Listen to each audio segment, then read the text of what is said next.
Time now for your forewarned weather with Chief Meteorologist Alana Brophy. All right, Alana, we can see the flag blowing in the air behind you. Yeah, breezy at times and some isolated storms coming through, Glenn. Not all the precipitation hitting the ground. Some virga, meaning evaporating before it hits the ground. But gorgeous shot from the ABC4 studios. You can see those cumulus that are rolling through Tooele County. We're sitting at 80 degrees in Salt Lake City with moderate air quality for northern Utah and on the eastern side of the state. We've got ozone issues. It's unhealthy air for sensitive groups in Davis County. We'll see that ease as we get through the next couple of hours. We see ozone, which is basically a sunburn for your lungs, peak during the heat of the day. Live view from Tooele County, as I mentioned, seeing some active conditions as you notice and look in the distance from that camera. Storm tracker radar zooms in on those areas just south of Logan in Cache Valley. Some lightning heading your way. Also over Bear Lake, there's that lightning in Tooele. Heading north, we'll see what happens. West end of the valley, as you look across the valley from the benches, you're going to be able to see those storm clouds, but it's isolated and sticking west of I-15 when it comes to storm development.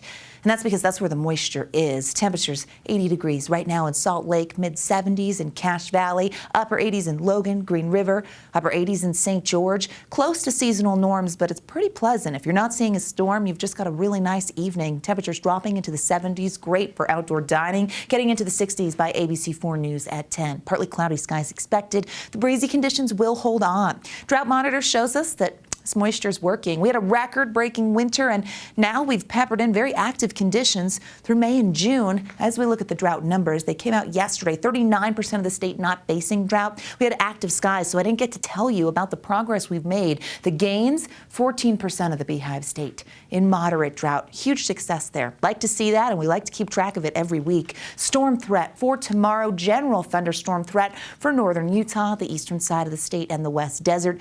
But Saturday looks like the driest day of the next few. Wet weather potential starts to climb for the latter half of your weekend and into next week for the Wasatch Front. Futurecast shows us why. Storms on the move.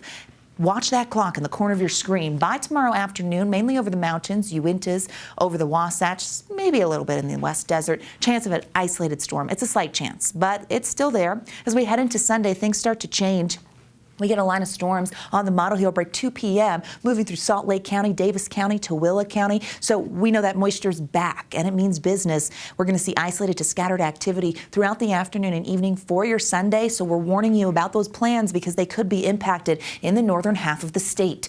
We are going to stay active into Monday. Why are the storms coming back? Well, we just got rid of one area of low pressure, but now another upper level low. That's why we're zoomed out here so you can see where it's coming from. Starts to move inland as it gets closer to the Beehive State. It brings that wet weather potential and funnels moisture into Utah. Tonight, lows dropping into the 40s and 50s, depending on where you are. 50s along the Wasatch Front, 60 in St. George. Tomorrow, daytime highs right where they should be. 81 in Salt Lake, 91 in Moab, 92 in St. George. Slight chance of a storm for the Wasatch Front and the Wasatch Back.